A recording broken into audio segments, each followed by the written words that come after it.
حضرت آدم علیہ السلام پیدائش سے زمین پر اتارے جانے تک کا واقعہ پارٹ 10۔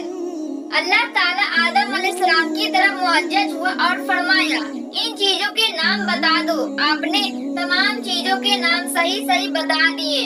اس طرح آدم علیہ السلام کی برتری فرشتوں پر ظاہر ہو گئی تو اللہ تعالیٰ نے فرمایا دیکھو میں نے تم سے پہلے ہی کہا تھا کہ ہر کھلے اور چھپے کا جاننے والا میں ہی ہوں۔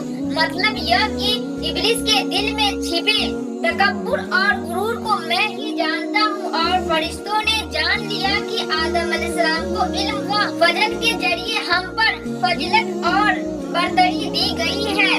حضرت حوا علیہ السلام کی پیدائش۔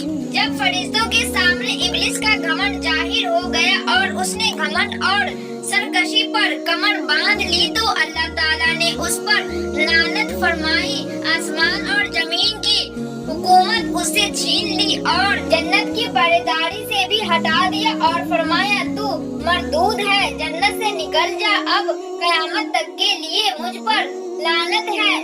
اس کے بعد اللہ نے حضرت آدم علیہ السلام کو جنت میں رہنے کا حکم فرمایا اور ان پر اونگ ڈال دی، یعنی ان پر نیند طاری ہو گئی۔ پھر ان کی بائیں پسلی میں سے ایک پسلی لے کر حوا صلی اللہ علیہ وسلم کو پیدا فرمایا۔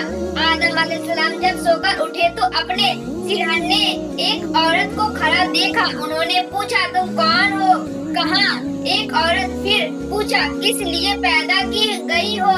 وہ کہنے لگی تاکہ تم مجھ سے سکون حاصل کر سکو۔ پارٹ 11 کے لیے مجھے کمنٹ کیجیے۔